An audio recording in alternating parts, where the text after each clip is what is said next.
بەشێک لە هونەرمەندان و کەسایەتیە دیارەکان جگە لەوەی کە خۆیان لە بوارەکەی خۆیانە توانیویانەکە خزمەت بکەن هەمیشە لە هەوڵی ئەشیفکردنی بەشێک لەو مێژووە گرنگەی کوردان و یەکێک لەو بابەتە گرنگانی کە ئێمە هەمیشە پێناسین و لار شوێنێکی دنیا بین گۆرانی موزیکەکەمانە کە ڕەسەنە و هەروە خاوەنی چەندین دەنگی تایبەتیم دیارە لە سەرخەمی ئەم بابەتانە زۆرن ئەو کەسایەتیانی کە ئەیانەوێت بەشێک لەم مێژووە جوانە ئەشیفکەن و هەروەها بە زیندوی بیهێڵنەوە یاخود بڵێن لە دووتوێی توێژینەوە و هەروەها کتێبیشا بتوانن ئەرشیفی بکەن. زۆر بەڕێز مامۆستا عادل عەبدولکەریم کە یەکێکە لە موزیسیانە هەرێ دیارەکان بێگومان هەمومان ئاشناین بە بەڕێزیان و هەروەها بەکارەکانیان لە ئێستاە توێژینەوەیکیان بە ئەنجام گەیاندووە کە باس لە موزیک و گۆرانیەکات لە نێو شاری سلێمانیا لە ساڵەکانی 1984 بە پێو مێژووی کە ئاماژەی پێکراوەکە شاری سلێمانی لەو مێژوو و کاتەیە دروست بووە تاوەکو ساڵی 1991 بەڕێزیان میوانی کورسات مەگەزین گفتوگۆکەین دەربارەی توێژینەوە و هەروە ناوەڕۆکی توێژینەوەکەش. مامۆستاگیان زۆر بەخێر هاتی. زۆر سپاس بۆ تۆ. چی وای لێ کردی ئەم مێژووە ئەوە ببێتە خەمی تۆ و بکەیتە توێژینەوەش و هەروە چەندین سەرچاوی گرنگ و ئەم هەموو قورساوی هیلاکەتەش؟ خۆی ئەم توێژینەوەی من ئەمە بەشێکی هەڵێنراوە لە نامەی دکتۆراکەم لەسەر ڕەهەندەکانی مۆزیکە لە پێکاتی گۆرانی دانرایی کوردی لە شاری سلێمانی ساڵی 75 تا ساڵی 90. دیارە بەشێک لەوانانی تۆ ئەبێ مێژوویەک لە مۆزیک لەسەر شارەکە بنووسی. بۆ ئەم شتە بەڕاستی من حەزم نەکرد لە کۆڵخۆمی کەمەوە بڵێم ئەو شتانی کە هەیە ئەو نووسینانی کە هەیە بەڕاستی ئەوانەی کە هەبوو زۆر یعنی با بڵێم تینۆتیمنی توێژەری ناشکان بۆی بیرم لەوە کردەوە وتم بزانم لە پێش ئەوە چیەوە دیارە بۆ مێژوو ئەبێ کەرەستە لە وەردەسابێ لە خۆتۆ ناتوانانی باسێکی علمی بنووسی بێبوونی سەرچاوە. بیرم لەوە کردەوە باسەکەم کرد بە دوو تەوەری ئەساسیەوە. تەوەریشان بیرم لەکردەوە وتم لە ساڵی 1984ەوە کە شاری سلێمانی دامەزراوە هیچ کەرەستەیەکم لەبەر دەستانە بوو. بۆ نمونە کەرەستەی ئەوەی شتێ تۆمار کرابێت بە نووسین بێ بە نۆتەی مۆزیک بێ بەمانە بێ. بیرم لەوە کردەوە وتم بابەتەکە توێژینەوەکە ئەەکەم بە دوو تەوەری ئەساسیەوە قۆناغی پێش تۆمارکردن لەگەڵ قۆناغی دوای تۆمارکردن. دیارە بۆ قۆناغی پێش تۆمارکردن وەکو ئاماژەم پێەیە لەو کاتە ئەجیزەی تۆمارکردن نەبووە لە شاری سلێمانی. بۆیە بیرم لەوە کردەوە چی بێنم چی نێنم چی هەیە چی نییە. بیرم لەوە کردەوەتم زانم لە شعری شاعیرانە چیان وتووە لەسەر گۆرانی مۆزیک. ئەمەش لەوە سەرچاوی کرد ئەگەر شاعیرێک گۆرانی بێژێک مۆزیسیانی نەبینی بێ ناتوانێت شعرێک شتێک بنووسێ لەسەرەوە. خۆشبەختانە کوردی شاعیرمان هەیە شعرێکی هەیە دڵ لە میحنەت کەیلە ئەی پیری مغان. ئەم شعرە لە دیوانەکەی کاک حەمەبۆرە تایەتی شعرەکە تقریبان 37 بەیتە. لەم 37 بەیتەیە باس لە گۆرانی مۆزیکەکە لەو سەردەمایە. طبعی کاک حەمەبۆر 97 لاپەڕی نووسیوە کەلیمە بە کەلیمە بۆی شوکردینەتەوە. خلاصە لەم شعرەیە ئەوەی کە هەیە پێمانەڵێ ناوی 28 گۆرانی بێژ هاتووە لەو شعرەیە کە لەو سەردەمایە هەبوون لەگەڵ جۆری گۆرانی شتەکانە لە دیوانەکە هەیە دیوانەکەی کوردیا هەیە. زۆر گەڕای بە دوایە تاوەکو لەویایە گەڕاوم بە پرسیار و بەمانە لەکوێ هەیە چۆنە بە شێوەیەکە وتیان ئەو شعرە هەیە. یعنی بڕابێکە بینیمەوە شعرە شتێکی وایە لەسەر گۆرانی مۆزیک هیچێک چۆن ئەڵێن ئەڵمازە دۆزێتەوە ئاڵتونەگە دۆزێتەوە شتێکە دۆزێتەوەی بە خەیاڵ و لە سینەمای ئەیبینین. مێژوو شعرەکە نازانی بۆ کەیە؟ کوردی شاعیر لەگەڵ سەردەمی بابانەکانە ژیاوە لە بیدایەتە لەگەڵ لە سەرەتای بابانەکانە ژیاوە. ئەنجا هەر لەم شعرەیە ئاماژە بە سیوێک جۆری گۆرانی و فۆرمەکانی گۆرانی کوردی هەیەت. لە هەمان کاتە ناوی 11 ژەنیارەیەنێت ئەو ئاسفانی کە لێبوون و 15 ئامێری مۆزیکی ناوبردووە. دیارە ئەمە من ئەڵێم ئەگەر ئەم شاعیرە لەو کاتانە کۆڕ و مەجلیسی مۆزیسیانانی نەبینی بێ چۆن نەتوانێت ئەو شتانە بێنێت و بیکا بە کەرەستەیەک و شعرێکی وا جوانی پێ ئێسەژنەوەنە ئاسان بێ مۆبایلێکی بەدەستەوە بێ و تۆماری کرد بێەوە تا لە ڕێگەی دانیشتی شەوان هەبووینی ئەوە هەبووە کە ئەمەی بینیەوە کەواتە ئەمە پێمانەڵێ لە شاری سلێمانیە لەو کاتە ئەمە بەڵگەیەکە کەس ناتوانێت هاشاڵگرێت لەم کۆڵی لێ بکات لەو کاتایەوە بووە. جگە لە کوردی شاعری تریشمانەیە مەحوی شعری هەیە لەسەر گۆرانی مۆزیکە و کاتە دیارە ئەو دوای ئەو سەردەمە بووە. دوای بیرم لە شتێکی تر کردەوە گەڕاومتم بزانم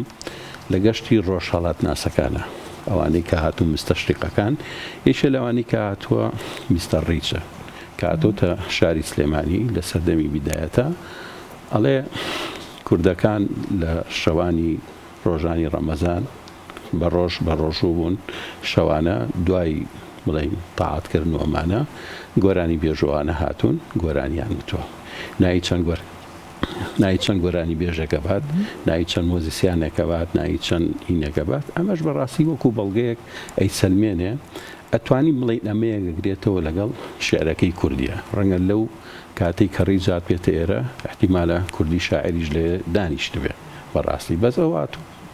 سێ چوار ڕۆژێ لێرەوە بەڕاستی ڕەنگە زۆر تێکەڵ نەبوو بێ زانی چێ شاعیرە و چێینە بەڵام ئەو بەزمەی کە بۆیان دروست کردووە وە لەو ڕۆژەڵات ناسەکانی تر بەڕاستی هیچیان ئاماژە بەوە نایەن کە لەو کاتایە گۆرانی مۆزیکە و بێ کەواتە من لە قۆناغی یەکەمە لە پێش تۆمارکردنە ئەتیمادم کردوتە سەر شعری شاعیران بۆی کەرەستن دەستکەوێت لەگەڵ گەشتی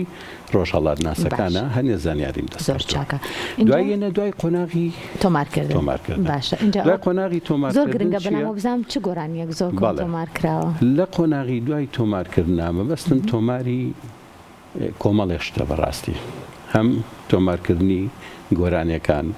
هەم تەنویتەکان هەم نازانم ینی ئەوەی کە پەیوەندی ئەوەیە و وەکو کەرەسەیەکی مادی ماوەتەوە بۆ ئەمڕۆی ئێمە وێنەیەک شتێک لەو بابەتانە ئەوەی کە هەیە لێرایە بەڕاستی کۆمەڵێشتە ئەویش تەبیعی دوای ڕوخانی عوسمانیەکان لێرە طبعی کە عوسمانەکان هاتوون دوای جەنگی جیهانی یەکەم تقریبا لە ساڵی 1920ەوە ئەو فترەیەم داناوە بە قۆناغی دوای تۆمارکردن بەڵێ کە حکومەتی عێراقی وردە دا ئەمەزرێتەوە ئەوەی کە گرنگە لێرەیە یەکەم شت دروستبوونی یا با بڵێن سەرەتا باوکی ڕەشۆڵی گۆرانی بێش کە لە رووسیا و لە بازرگانیەوە هاتوون دوو تەسجیلی قەوانیان هێناوەتە سلێمانی لە چاخانەیەکدایان ناوە ئەمە هەنگاوێک بووە بۆ سەرڕڵدانی جۆگرتن لە گۆرانی مۆزیک طبعی ئەمە جگە لەوە کە مامۆستا عوسمان شارباژێری لە هەنێک لە کتێبەکانیان لە نووسینەکانی ئاماژە بە هەنێک نای گۆرانی بێژوشتایەکە ئەڵێ لەو سەردەمی بابانەکانە هەبوون و فڵان و پیسار بەس ئەمانە تینوەتی ئێمە ناشکێنێ بڵین ئێستا تۆ لە مێژووە پێویستە بە بەڵگەیە بەتایبەتی لە گۆرانی مۆزیکە کە ئەڵێی فڵان گۆرانی ئێستا بۆ نەئێمە نمونەیە بینەوە باسی حەی ناسڕەکەن ئەڵەن گۆرانی بێژێکی زۆر بەتوانە بۆ چی ئەوانە هەتا و کتێبەژەیە لامای میرزا کەریمە لەسەری نووسیوێتی ڕاستە حەی ناسر ئەڵەن گۆرانی بێژێ بووە بەڵام شتی تۆمارکراومان نییە هەتاکو بە دەلیلێک بڵین گۆرانیەکانی ئەمەیە بەم شێوەیە هیچ تەنوی تێک نییە هیچ شتێک نییە بەڵام دوای 1920ەوە شتەکانە گۆڕێت بۆ نمونە ئەو قەوان وشتەکەیە تێرە خەڵی گوێ لە گۆرانیەگرێ لەوەوە شەریکەی بەیزافۆن و چی ئەوانە یەنە بەغا خەڵک لێرەوە ئەڕوات ئەچێ لە بەغا گۆرانی تۆمارەکات گۆرانەکانی ڕەشۆڵ مەلاکەریم عەلی مەردان کۆمەڵی گۆرانی بێژی تر دایکی جەمال ئەمانە ئەمە هۆکارێکە بۆ ئەوەی کە مۆسیقا و گۆرانی لە دوای تۆمارکردن چییە دوایی ئەتوانین بڵین دروستکردنی قوتابخانە ئەمەش هۆکارێکی ترە کە لە مێژووی مۆزیکا بێ ئاماژەی پێبێ دروستبوونی قوتابی و قوتابخانە لە شاری سلێمانیە هۆکارێکی ترن بۆ ئەوەی کە تەلەبە کۆ بێتەوە و ئیتر یا مەسلەی ئاڵا هەڵکردن و ئەم شتانە هەبۆ گۆرانی مۆزیک بە شێوەیە لە شێوەکان ئاماژەم پێیەوە دوای ئەوەی کە گرنگە بۆ حەدەسی ئێمە لە شاری سلێمانی کردنەوەی خولی مۆزیک یەکەم خولی مۆزیک لە شاری سلێمانی ساڵی 1920 کراوەتەوە لە ماڵی خواجەفەنی خوار مزگەوتی گەورەیەوەی کە ئێستا پیانە ژێرپەردەکە لە بیا بووە وەکوڵێن شاکر فەتاحوانەی شێبوون لەوانەی کە بەشداری ئەو خولایان کردووە لەسەر دەستی حاجی عەبدولواحید کۆیی پێ ئەڵێن عەبدولواحید مستەفا کۆیی پێ ئەڵێن کە هاتووە ئەوە زابطێکی عوسمانی بووە عازفیانەوە بووە ئیتر لە دوای داڕمانی بڵین عوسمانەکان گەڕاوەتەوە بەغا لە بەغا و نەقلیان کردەوە بۆ ئێرە ئەو وەستاوە بەکردنەوەی ئەو خولە هەڵە خەڵکی سلێمانی زۆر بە پەرۆشەوە هاتوون بۆ بەشداریکردن لەوە ئەمەژێکی شتر کە ئاماژەی پێیرێ هۆکاری ئەوەیە کە مۆزیک لەم شارەیە بەرەو پێشچوە و ئەوە بووە دوای حەدەسی گەورەتر لە ساڵی 1940 کۆمەڵێک مامۆستا لە جنوبەوەیەن ئەم جارە کۆمەڵێک لەو نەرمەندان کۆکەنەوە لە هاوینەکە خولێگەی ڕسمەکەشی ماوە ساڵی 1940 کۆمەڵێک کەس کە مشارەکەیان تیا کردووە دیارە من ئەڵێم هەوێنی دروستبوونی تیپی مۆسیقای مەولەوی لە ڕێگەی ئەو خولەوە بوو خولی دووەم کە مامۆستا ئەتوانین بڵێن ڕەفیق چالاک و مامۆسایانی وەکو قایردیلانوانە مشارەکان کردووە کاک جەمال شۆتەرەوەیان لە ڕسمەکان ناوی هەنێکیانەیە ئاماژەم پیاوە ئەوانە مشارەکان کردووە بۆتە هەوێنی ئەوەی کە ئەو مۆزیسیانانە بیر لەوە بکەنەوە لە شاری سلێمانی تیپێک دروستکەن کە تیپی مۆسیقای مەولەوی مامۆستا من لێرە پرسیارێکم هەیە ئەم زانیاریانی کە بەڕێزت بێگومان توێژینەوە بابەتێکی زانستی وەرە ئەکادیمیە ناتوانانی لە خۆتەوە هیچ شتێک بنووسی هیچ سەرچاوەیە ئەمانی لەبەردەستی تۆیە بەڕاستی من بە تەواوەتی گوێم بۆ گرتی زانیاری زۆر وردن جەلەوانەیە من هەر پرسیارەکە ئەەکەم لەوانەیە بینەرانیژەم پرسیاریان هەبێ مامۆستا عادل ئەم زانیاریە زۆر وردانت لەکوێ دەستکەوتووە وەڵی من زۆر دەمێکە خولای ئەوە ڕاستی بۆ مەسەلەی کەلەوانەیەک لێک لێمە بەشێک لەم بڵین زانیاریانە بزانین بەڵام تۆ هەموو زانی من یعنی ئەوەی کە هەیە بەڕاستی پێم وتی ئەم بەحسە تقریبا 16 پەڕێ زیاتر لە 60 سەرچاوم هێناوە کۆم کردوتەوە بە چاوپێکەوتن و بەشتی دەرەوە و ئەمانە اینجا هاتووم ئەمەم کردووە دوای ئەوە ئێمە لە تیپی مۆسیقای مەولەوی بووین ئەتوانین بڵین تیپی مۆسیقای مەولەوی هۆکارێ بوو کە گۆرانی مۆسیقایی لە ناو ماڵانە هێنایە دەرەوە بۆ سەرشانەوە دوایی کە قایردیلان ئەڕوات بۆ خوێنن بۆ سەفەرەکەی لە دوای ئەوە کۆمەڵێک لە هونەرمەندانی ئەم شارە ئێمە وەشمان بیر نەچێ لە ساڵی 38 بە دواوە کە پەیمانگەی هونەرە جوانەکانە کرێتەوە لە بەغا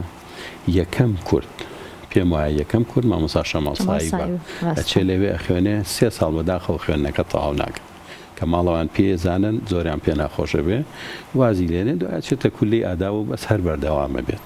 ئەمەش هۆکارێکی ترە بۆ گەشەکردنی مۆزیک و گۆرانی لە شاری سلێمانی بەڵام قایردینانە چێت تەواویەکە بە دوای مامۆستا لێ میحەنا و ئەمانە کاچن و ئەوانەیەنەوە بە کۆمەڵێک زانیاری نوێی دروستی مۆزیکەوە ئەگەڕێنەوە ئەبنە هۆکارێک بۆ ئەوەی کە کۆمەڵێک خوێنکار و کۆمەڵێک هەوادار و ئارەزومەندانی تر ئەچنە بەردەستیان نمونەی مامۆستا نۆقەرداخی خالی سەرکار مامۆستا فەڕەنسیس داوود ئەمانە لەوە مۆسیقا هەنگاوی شترانێت ڕاستە لە 67 کە تیبی مۆسیقای سلێمانی دروستە بێ ئیتر تیبی مۆسیقای سلێمانی لەسەر دەستی مامۆستا ئەنوەروانە مۆزیک لەسەر شانەوەیەتە ناو ستودیۆ لە ستودیۆ بۆ تەلەڤیزۆنەکان لە ساڵی 56 تەلەڤیزۆن دروستە بێ لە 1970 تەلەڤیزۆنی کوردی دروستە بێ ئینتاجەکانی تیپی مۆسیقای سلێمانی لە ئاسێکی زۆر بەرزە ئەبن لە ئاسێکی وایە ئەبن کە تەلەڤیزۆنەکان زۆر جار بێ سیرکردن وەریان گرتووە لە ئاسێکی وایە بووە اینجا مامۆستا عادل لەمێ پرسیاری ئەو بکەم بزانم کە ئەم توێژینەوەیە